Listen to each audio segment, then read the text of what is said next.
Qualquer pessoa, grupo, organização religiosa que se denomina cristão deve ter os seus ensinos e suas práticas centradas na Bíblia. Fora isso, ou se alguma coisa é ensinada ou praticada de maneira que não há base bíblica, então esse grupo é sim considerado como um grupo herético, assim também como qualquer pessoa.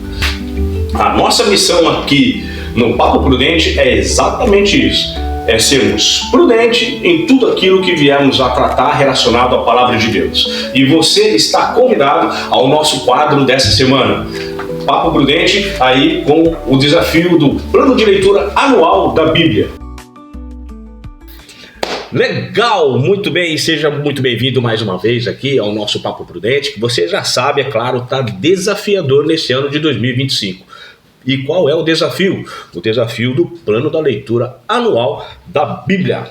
Muito bem, entre os dias 20 e 26 de janeiro nós estivemos lendo aí nada mais nada menos do que os capítulos do livro de Êxodo, que compreende capítulo 12 ao 34. Lembrando que a média de capítulos que nós estamos lendo por dia são de 3 capítulos. É claro, pode variar um pouco de dia para dia, porque de repente você encontra ali um capítulo menor que o outro, então você aproveita para dar uma adiantada, porque também nós vamos encontrar capítulos bem extensos, como por exemplo, vamos encontrar lá no livro de Salmos, o Salmo 119, que provavelmente nós usaremos ele só para um dia, para ler ele por completo. E falar em leitura da Bíblia, vamos para a nossa passagem de hoje, que se encontra, é claro, na primeira carta de Paulo aos Coríntios, capítulo 5, versículo 7, que diz assim: Purificai-vos, pois, do fermento velho, para que sejais uma nova massa, assim como estáis sem fermento. Porque Cristo, nossa Páscoa, foi sacrificado por vós. Muito bem, essa segunda parte do versículo é o que compreende para nós, vai de encontro com o que nós vamos comentar hoje referente à nossa leitura. Cristo, a nossa Páscoa, foi sacrificado por nós. Então, vamos fazer uma recapitulação referente à leitura anterior. Na última semana nós vimos o surgimento de quem? Exatamente, de Moisés. Moisés, vimos aí que ele nasceu aí num período bem conturbado aí do povo lá de Israel, que estava cativo no Egito. O faraó havia percebido que o povo hebreu tinha crescido muito, então ele teve as ideias aí de não deixar os meninos, os bebês, vivos. Usou lá 2 parteiras, né, Sifrá e Puá, não deu certo com elas resolveram manter os meninos vivos, mas depois mandou que seu exército entrasse nas casas e tirassem todos os meninos, pegasse eles e os atirassem no rio Nilo. Porém, a mãe de Moisés, Joquebede, né, ela manteve o seu filho escondido por algum tempo. Depois foi lá, colocou lá no rio Nilo, a princesa acabou assumindo aí Moisés como filho. Então vimos um pouco sobre a sua criação, sua formação dentro da escola egípcia e o início da sua obra foi marcada aí por algumas coisas assim bem interessantes. Primeiro, Deus aparece para ele e o chama numa sarça ardente e o envia novamente para o Egito, porque ele havia fugido, né? Porque matou um egípcio, aquelas coisas todas. No vídeo passado nós chegamos até a 9ª praga e a promessa da 10ª praga. E você se lembra qual é a promessa ou que praga seria essa? Muito bem, a morte dos primogênitos. Então é exatamente aqui que nós vamos iniciar aqui o nosso Papo Prudente de hoje. É nesse exato momento que Deus institui a Páscoa. Bom, o que vem a ser, na verdade, a Páscoa? A Páscoa, ela é uma festa que serve para um memorial. E também ela tem um significado, e nós vamos ver isso já. Vamos lá. Então Deus vira para Moisés e fala: Moisés, olha, vocês vão comemorar a Páscoa a partir de agora, perpetuamente, todo ano vocês vão comemorar a Páscoa. E essa praga tem a ver com a comemoração da Páscoa. Eu vou enviar o anjo da morte para entrar nas casas e todos os primogênitos serão mortos. Só que vocês vão pegar um cordeiro, cada família vai pegar um cordeiro, vai matar um cordeiro, vai pegar o sangue do cordeiro e vai passar nos batentes da porta, ali em volta da porta, aquele sangue. Então quando vier o anjo da morte, ele vê aquele sangue, aquela marca do sangue na porta, e ele vai passar por cima dessa casa, não vai entrar. A casa que não tiver a marca do sangue do cordeiro, nessa o anjo da morte vai entrar e então todos os primogênitos serão mortos. O que compunha ali os elementos da Páscoa? A Páscoa deveria ser comemorada com um cordeiro sem defeito. Ele não podia ter defeito algum, mancha, mácula, doença, nada. Pães ázimos. O que são pães ázimos? São pães sem fermento. E um terceiro elemento, ervas amargosas. Para se celebrar a Páscoa, todo estrangeiro, só para você ter uma ideia, todo estrangeiro, todo aquele que não é considerado judeu, para ele celebrar a Páscoa, ele tem que ser circuncidado antes. Agora vamos lá aos significados de cada elemento. O cordeiro sem mancha, sem mácula. Ele representa aí um inocente morrendo pelo culpado, né? Então, ou seja, o que tinha a ver um cordeiro no lugar do primogênito? Né? O cordeiro não tinha culpa nenhuma. Então, isso apontava para o Cordeiro de Deus, que é Cristo. Se você for um pouco mais lá à frente, nós vamos ver aí um encontro de João Batista com Cristo, quando ele fala: esse é o Cordeiro de Deus que tira o pecado do mundo. Pão ázimo. O pão ázimo, ele representa a pressa de se livrar do pecado, ou seja, não deu tempo de deixar o pão fermentar, não deu tempo de deixar o pão crescer. Então, pão sem fermento. E o fermento, na Bíblia, ele representa o pecado. Então, tudo que se refere a fermento, a fermentação, está se referindo ao pecado. Ok? Guardem bem isso. E ervas amargosas. Para que as ervas amargosas, irmão Fábio? Para lembrar a vida amarga que o povo teve no Egito. E também, espiritualmente, para lembrar a vida amarga que o homem tem no pecado, ou por causa do pecado. E qual é o significado, então, da palavra Páscoa? A palavra Páscoa significa passar por cima. O mais interessante de tudo é que nós vamos ver um pouco mais para frente que a Páscoa faz parte de um grupo de festas de elevada importância dentro do povo de Israel, e que são as 5 principais festas. Isso nós vamos ver um pouco mais para frente na nossa leitura aqui, tá? Desse plano de leitura anual. Agora, uma coisa interessante, vimos então os elementos, o significado e o memorial. Tá, então o memorial da Páscoa é para lembrar que um dia o povo esteve cativo ou esteve como escravos no Egito. Então, para lembrar que Deus libertou eles do Egito, amém? Então o povo foi lá, preparou o cordeiro, preparou a Páscoa, comemoraram a Páscoa, e naquela noite, à meia-noite, o anjo da morte veio sobre o Egito, e na casa que havia a marca do sangue na porta, o anjo da morte passou por cima, não entrou, todos continuaram vivos. No entanto, ele entrou naquela casa que não tinha marca. E quais eram as casas que não tinham marca? As casas dos egípcios. A Bíblia diz que o clamor da terra foi tão terrível a ponto de os egípcios apertarem com o povo hebreu para o povo hebreu ir embora. vão embora daqui, sumam daqui, nós não queremos ver mais a cara de vocês, desapareçam da nossa frente. E tudo aquilo que o povo hebreu pedia para os egípcios davam. Ouro, prata, bronze, cobre, tudo, especiarias, tecidos, madeira, móveis, tudo que os hebreus puderam levar, os hebreus levaram. E a Bíblia diz que dessa forma os egípcios foram todos despojados. Muito bem, ficaram então os hebreus no Egito ali 430 anos, cumprindo a promessa e a palavra de Deus que havia dito para Abraão que o povo seria sujeito à escravidão por 400 anos.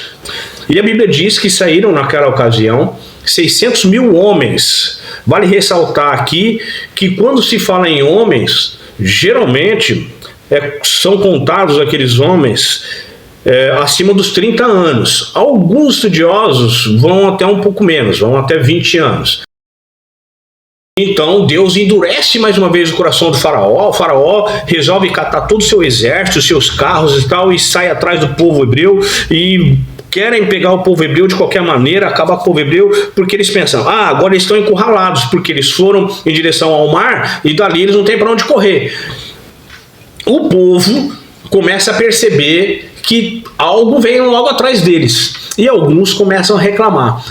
Moisés, você tirou a gente lá do Egito para a gente morrer aqui, afogado, ou pelo exército do faraó? Onde já se viu uma coisa dessa? Daí Moisés já começa a perceber alguma coisa de rebeldia da parte do povo hebreu. Deus já sabia, Deus já viu aquilo, e nós vamos ver mais para frente o que Deus, ou como Deus classificou esse povo para Moisés. Chegando lá, ao ver aquilo tudo, Deus então vira para Moisés e fala para Moisés: olha, Moisés, você vai estender a sua mão para o mar, que o mar vai se abrir para vocês passar. Então Moisés vai lá, obedece a Deus, estende a sua mão, o mar se abre. A Bíblia diz que o povo passa a seco pelo mar. Os egípcios estavam lá com seus cavalos e carros, aquelas coisas, então Deus usou de uma coluna de fogo para iluminar o caminho dos hebreus e de uma nuvem gigantesca para escurecer e atrapalhar o caminho do faraó. A Bíblia diz que carros quebraram, as rodas soltaram, começou a ter muito problema, mas eles entraram então ali no fundo daquele mar, no Mar Vermelho, e para ir atrás dos hebreus. Quando o povo hebreu termina de passar todo aquele trecho a seco, então Deus vira para Moisés e fala assim: agora erga suas mãos mais uma vez para o mar, porque agora você vai ver a vitória que eu vou dar para o povo de Israel. Dito e feito, Moisés foi lá, ergueu as suas mãos e o mar se voltou e todo o exército de Faraó foi destruído pelas águas do Mar Vermelho. A Bíblia diz que quando o Mar Vermelho se abriu, formaram duas paredes de águas dos dois lados. Você já imaginou você passar num lugar e ver essa parede de água? Muitos já visitaram aí parques aquáticos ou alguns zoológicos que tem aqueles vidros enormes que dá para ver os peixes, aquelas coisas todas, mas ali não tinha vidro nenhum. Era a água, puramente a água. Você podia tocar ali que não iria sair nenhuma gota de água para fora daquela parede. Já parou para imaginar que visão magnífica que foi essa? Então, todos do Egito acaba aí por ser humilhado, porque o seu exército também, que era visto como um exército poderosíssimo entre as nações vizinhas, acabara de ser destruído totalmente. A palavra de Deus diz também que todas as nações em volta passaram a ficar atemorizadas, elas tiveram os corações desmanchados, a Bíblia diz. Por quê? Porque um pavor subiu sobre a terra, que o Deus de Israel foi quem destruiu o Egito. Então, o povo sai dali, atravessa aquele mar e aquela alegria invade os corações, e Moisés então entoa um cântico de louvor a Deus depois da passagem do Mar Vermelho. Logo em seguida eles chegam a um deserto chamado Sim, que fica antes do Monte Sinai. E é exatamente aí que o povo dá continuidade então as suas reclamações. Ah, Moisés, nós não temos carne e não temos água. Então, nós precisamos aqui de carne, água, não temos pão. Antes a gente tivesse ficado lá no Egito. Aqui nós vamos morrer de fome. Então, que negócio é esse? O que você está fazendo? O que você está aprontando com a gente?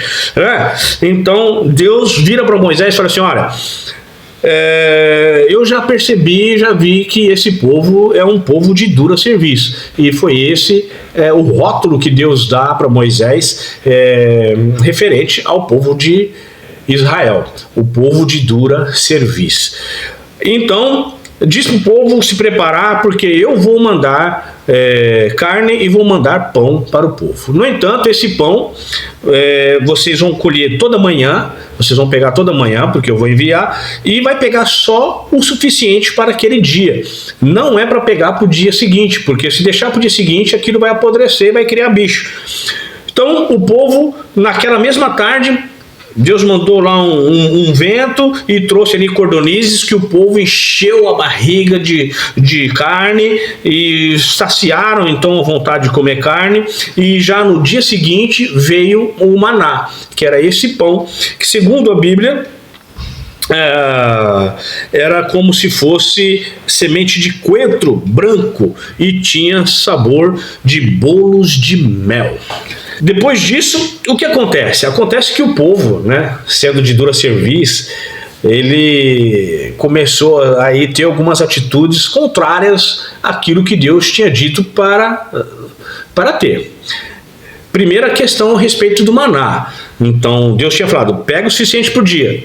Teve muita gente que pegou para sobrar para o dia seguinte, pensando, vai que amanhã não tem. Então, o povo foi lá e pegou. No dia seguinte, aquilo estava cheirando mal, podre e cheio de bichos. Então o povo acabou aí por ver a obra de Deus, a mão de Deus naquilo que ele havia dito. Só havia um único dia na semana que eles deviam pegar para o dia seguinte. Esse dia era na sexta-feira, para que o sábado ninguém fizesse obra nenhuma, que todos pudessem descansar e que tivesse ali alimento com fartura. Saindo dali, daquela região onde eles estavam, o povo passa a murmurar também por falta de água. Então chegaram lá num lugar chamado Refidim. Então Deus vira para Moisés e pede para Moisés ferir a rocha com o seu cajado, e ali então no Monte Horebe o povo acaba por saciar a sua sede. Nota, guarde muito bem esse episódio da rocha dando água, ok? Em seguida, nós vemos aí o primeiro povo que, vamos dizer assim, com medo ou com receio do povo hebreu, vai e ataca o povo hebreu no deserto. Esse povo chama-se Amalequitas. E por causa disso, por eles serem os primeiros a atacar os hebreus no deserto, Deus promete guerrear contra os amalequitas de geração em geração. E nós vamos ver no decorrer da nossa leitura vários episódios de guerra contra os amalequitas. Uma outra coisa que nós vimos também na nossa leitura dessa semana, vale lembrar que essa é a nossa quarta semana desse plano de leitura, e é que quando Moisés voltou para o Egito para libertar o povo, ele não levou a sua esposa, nem seus filhos. Então, quando ele passa o mar e está já ali na região do Monte Horebe, então Jetro vai ao encontro de Moisés e leva com ele a Zípora, a esposa de Moisés, e os seus dois filhos, Gerson e Eliezer. Jetro, ele passa ali alguns dias com Moisés e vê ali o trabalho que Moisés tem no julgamento do povo, porque às vezes alguém tinha um problema com o vizinho, um problema com uma outra pessoa, negociou lá um boi, um carneiro, qualquer coisa, que o fulano fez uma coisa errada para o outro, tá? Então tudo ia sobre a cabeça de Moisés.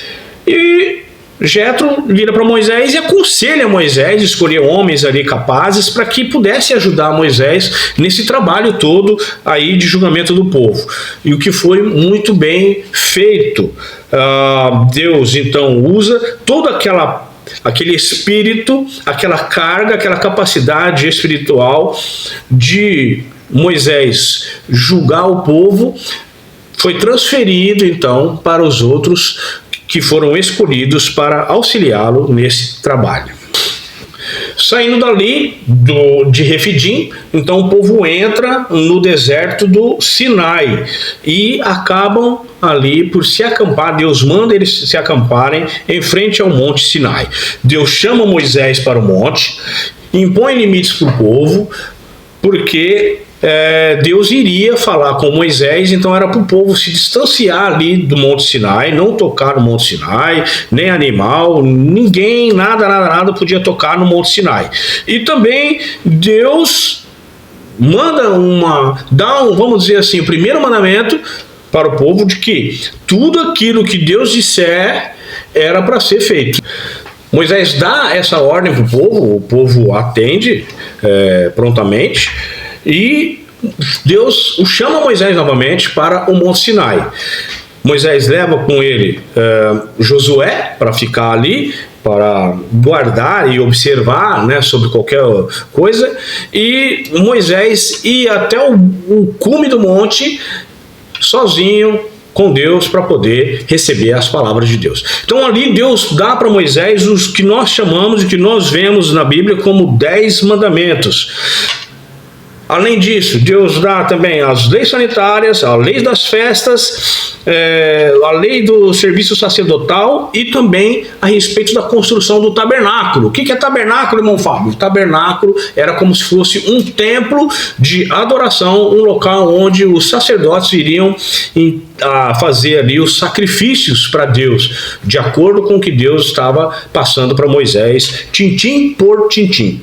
No entanto, o povo passa ali a desconfiar de Moisés, porque Moisés começa a demorar muito lá no monte. Então, faça pra gente aí um Deus pra gente poder fazer uma festa, pra gente poder adorar e tal. Então Arão vira para eles e fala: então tudo que vocês têm aí, vocês tragam para mim, que eu vou ver se eu consigo fazer qualquer coisa. Dito e feito, Arão juntou todas aquelas coisas, ouro e prata, bronze, essas coisas, juntou tudo, jogou lá num buril e saiu dali um bezerro de ouro.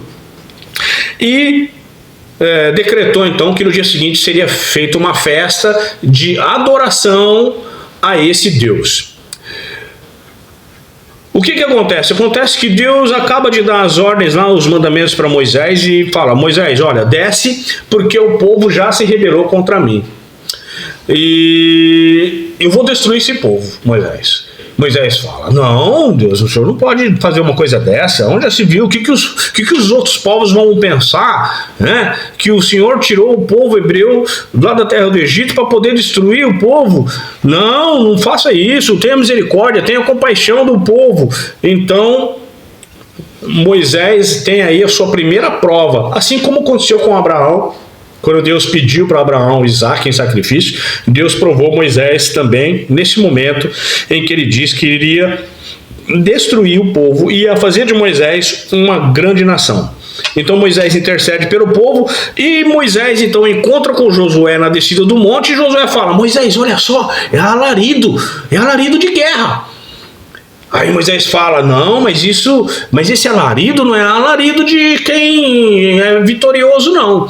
E também não é alarido de perdedor. Isso aí é alarido de festa. Então desceram lá um monte de que. Quando chegou lá embaixo, Moisés se depara com aquela cena ridícula do povo hebreu, aquele bezerro no meio, o povo. Um detalhe, não era o povo todo, era uma boa quantidade de pessoas que se rebelaram contra Deus. Então eles estavam ali nus, inclusive, e cantando, dançando e pulando, não sei o quê, porque Arão tinha deixado eles fazer o que eles quiseram. Então estava ali, e Moisés, que havia descido então do monte com as tábuas dos 10 mandamentos, olha para aquela situação e faz o quê? Ele fica todo bravo, todo nervoso e joga aquelas tábuas, e aquelas tábuas se partem, e então ele fica... acaba por chamar a atenção do povo. O povo fica assustado com aquela cena. Então o que vocês estão fazendo? Onde já se viu vocês se rebelar contra Deus? Aí chama a atenção de Arão. Arão fala, mas o povo que pediu para eu fazer isso e não sei o que e tá. Então eu peguei lá as joias e saiu esse bezerro aí. Rapaz, o Moisés catou aquele bezerro, moeu o bezerro, jogou lá numa água, lá onde eles bebiam daquela água, e fez o povo beber daquela água com aquele pó do bezerro. Depois ele junta o restante do povo que não tinha participado daquelas coisas ridículas, né? E junta aqueles povos e fala assim, olha, cada um cata na sua espada e vão e destrói de uma vez por todas esses rebeldes. E dito e feito, como está escrito nas Escrituras, aqueles que não fizeram essas práticas abomináveis aos olhos de Deus, eles foram lá e mataram aqueles que estavam lá, vamos dizer assim, os festeiros peladões do bezerro de ouro. Muito bem. Por causa disso, caiu naquele dia, ou morreram naquele dia, 3.000 homens. Lembrando que naquela ocasião não se contavam as mulheres, nem as crianças. Então, se morreram 3.000 homens, então morreram 3.000 homens acima dos 30 anos. E fora crianças e mulheres, que com certeza estavam no meio daquela festa. Por culpa disso, ou por causa disso, Deus vira para Moisés e fala, olha, eu não vou mais no meio do povo. E Moisés fala, mas como o senhor não vai mais junto com o povo? Não, eu não vou mais com o povo, porque se eu for com o povo, a próxima desobediência que o povo tiver, eu vou destruir o povo totalmente. Então eu vou mandar o meu anjo para que o meu anjo vai com o povo nessa caminhada até a terra de Canaã. E o povo segue em frente, e toda vez que Deus queria falar com Moisés, chamava Moisés a um determinado monte para conversar. Em falando em conversa entre Moisés e Deus, Moisés vira para Deus e fala, Senhor, eu quero ver a sua glória. Porque o Senhor diz que me conhece, me chama pelo nome, mas eu ainda não vi o seu rosto. Então Deus vira para Moisés e fala, olha, ninguém que vê a mim pode continuar vivo. O que eu posso fazer é trazer você aqui para o monte, e ali eu vou colocar você numa fenda, e eu vou passar. Quando eu passar, eu vou colocar a minha mão sobre o seu rosto, e depois que eu tiver passado, eu vou tirar a mão, então você vai me ver pelas costas. E Moisés então aceita aquilo e vai até ao local que Deus orienta ele. Então, na sua condição hoje, você acha que você conseguiria ou teria essa possibilidade ou essa bênção de poder ver a glória de Deus? Depois disso, então, Deus faz também uma aliança com Moisés e o povo. Deus promete expulsar aqueles povos dali para que o povo de Israel adquira aquela terra e passe a viver para sempre na terra de Canaã. E essa aliança é que Deus faria essas maravilhas e que eles deveriam obedecer os mandamentos de Deus e guardar e fazer tudo de acordo com aquilo que Moisés passasse para eles. E uma das coisas mais importantes era não fazer aliança com nenhum outro povo, com nenhuma outra nação, e nem buscar os seus falsos deuses. Então, ali no Monte Sinai, Moisés ele passou 40 dias e 40 noites, não bebeu água nem comeu pão. Moisés volta do monte com as tábuas novas para falar com o povo, E uma coisa muito interessante acontece. Lembra que nós estivemos comentando no nosso primeiro vídeo, na nossa primeira semana, referente à luz de Deus? Muito bem. Deus teve, vamos dizer assim, né? Podemos dizer, face a face com Moisés. Moisés viu a glória de Deus, presenciou o poder de Deus, viu ali o poder de Deus em tudo aquilo que estava fazendo, estava passando aquelas ordens, os mandamentos. Então Moisés, quando ele desce para falar com o povo percebe que há algo em Moisés. Esse algo é, o rosto de Moisés estava resplandecendo uma luz muito forte. O povo não podia olhar para o rosto de Moisés. Aquilo cegava os olhos do povo. Então Moisés cobre o seu rosto, cobre a sua cabeça com um véu para poder passar todas as mensagens, todas as ordens, os mandamentos para o povo. Então esse é o resumo da nossa leitura aí, que foi entre os dias 20 e o 26 de janeiro. Podemos aprender 4 coisas sobre Deus. Primeira, que Deus é soberano sobre tudo, sobre todos. Nós vimos aí que Deus predominou sobre os egípcios. O Egito, nós sabemos aí, historicamente, que ele tem todo um costume religioso, essas coisas todas, os deuses deles e tal. Mas são deuses falsos, deuses inexistentes. Não possuem poder algum. Então não puderam fazer nada contra os israelitas e contra o poder de Deus nessas ocasiões aí que vieram as pragas e essas coisas todas. Segundo, Deus é sustentador de todo o universo. E isso inclui o quê? Inclui tudo que se diz respeito ao governo dos povos, à natureza, aos homens, a própria espiritualidade. Nada deixa de ser sustentado por Deus. Nós vimos aí que Deus manda ao povo as cordonizes, manda água, manda o maná, faz com que o mar se abra para que o povo passe. E também sustentou a Moisés para que ele pudesse julgar o povo. E vimos também que ele sustentou o povo no que se diz respeito a livrar o povo do exército do Egito, na passagem do Mar Vermelho, mandando aí a coluna de fogo e a nuvem. E nós vamos ver que Deus vai continuar enviando por meio do anjo dele, que ele prometeu deixar no meio do povo, vai continuar enviando aí a coluna de fogo e a nuvem também, tá? Nós vamos ver isso aí na nossa leitura, no decorrer da nossa leitura. Terceiro ponto, nós podemos aprender sobre Deus. Nós podemos aprender que ele é fiel, ou seja, ele executa todos os seus decretos. Nada daquilo que ele disser, ele vai deixar de cumprir. Tudo aquilo que ele falar, ele vai fazer. Foi assim com relação ao endurecimento de Faraó. Foi assim em relação à libertação do próprio povo hebreu do Egito. Ele cumpre totalmente aquilo que ele diz. E não só totalmente, mas também perfeitamente, tá? E quarto ponto que nós podemos aprender de Deus: ele é um justo juiz.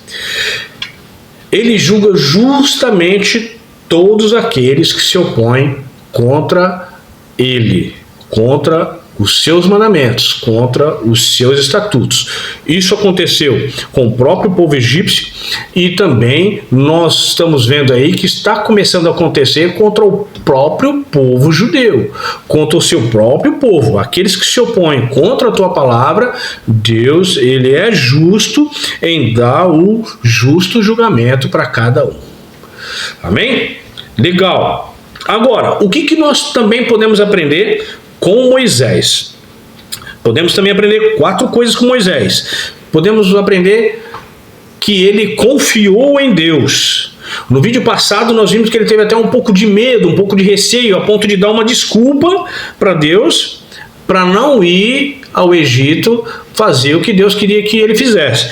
No entanto, à medida em que ele foi se aproximando de Deus, então a sua confiança foi aumentando. E isso vai também, serve de conta para nós. Nós precisamos se aproximar de Deus cada vez mais para poder conhecer a Deus, ter intimidade com Deus, e assim nós vamos ter uma confiança maior em Deus. Segundo ponto, nós podemos aprender com Moisés: ele foi obediente. Tudo aquilo que Deus disse para ele fazer, ele foi lá e fez.